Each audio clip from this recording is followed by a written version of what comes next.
The story of my cats, part one. Like any good story, it starts at the beginning. And back in 2009, when I co-purchased a house here with another person in Bellingham, across the street from our house was this old, what had been a Swedish farm. And very common around here, this kind of occurrence where generations after generations build houses on the farmstead until there's nothing but a micro community of 3 or 4 generations of Swedish or Dutch people. And this was a Swedish settlement.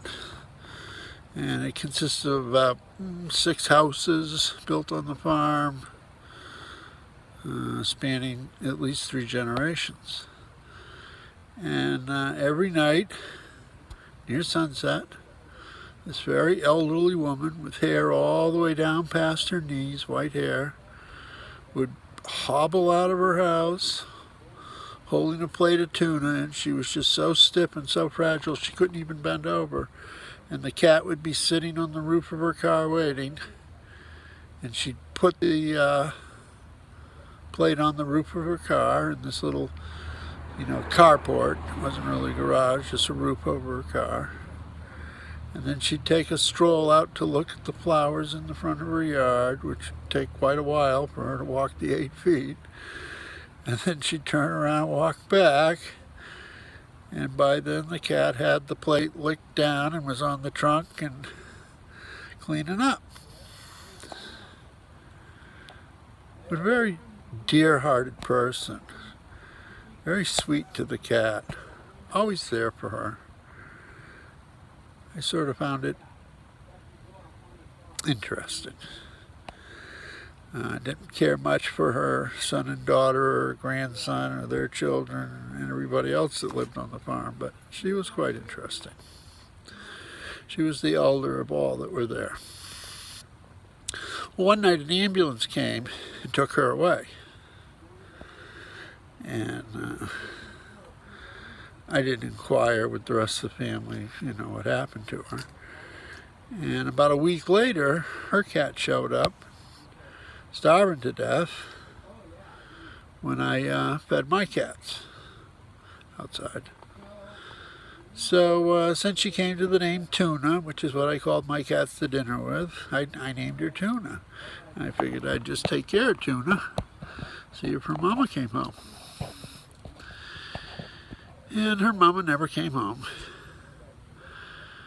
But she made a nice little nest right next to this collection of ancient crystal and gemstone skulls in my garage, all packed up in a bunch of boxes, 88 of them, about 4 feet by 4 feet by 5 feet.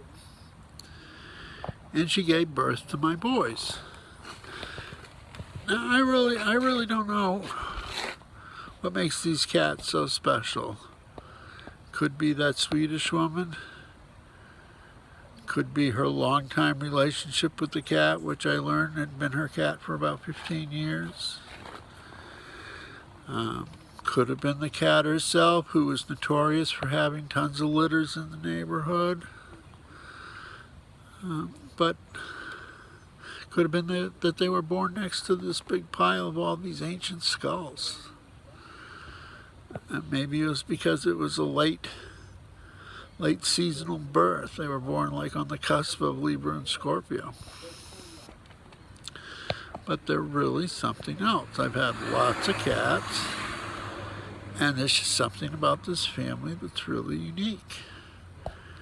And I'm very disturbed at the idea of them getting separated. I mean, bad enough if I lose them. But I can't imagine how I can place them in a home all together. And these 5 brothers have, grown up through thick and thin for like 7 years. And, they're very fond of each other. They relate to each other in a very unique way.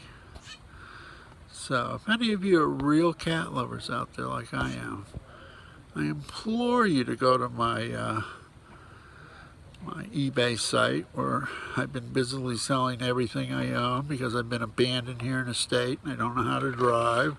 On top of a mountain in the middle of nowhere, 20 miles from my post office.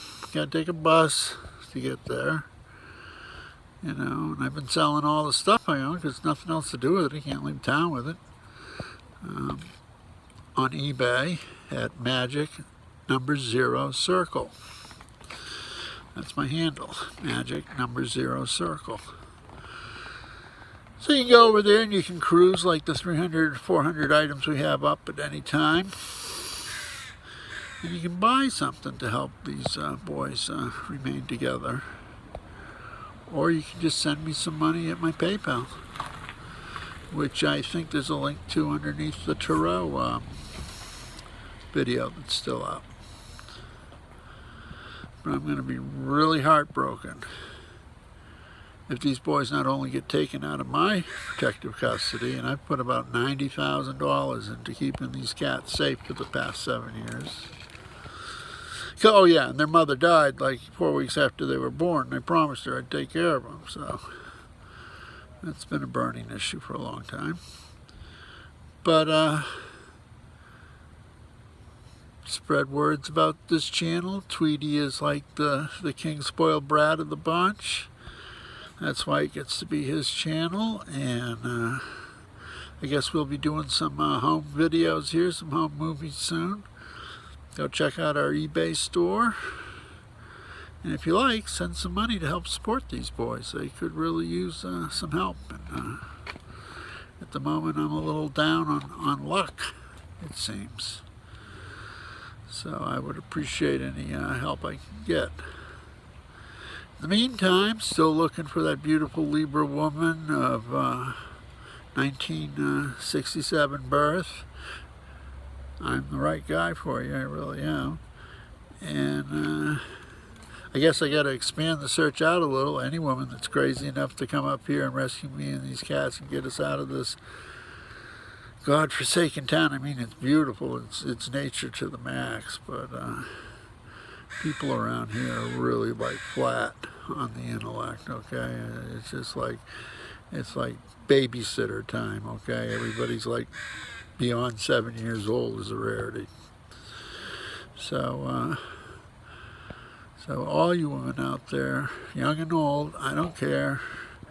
I know I drive a lot of you crazy and make you absolutely jealous just by the smell of my body alone, but hell, if you want to help me out, because I can't get out of this without a car and a place to go. And I'm just going to sit in this town with these cats, or even maybe even lose them if I don't get out of this town soon.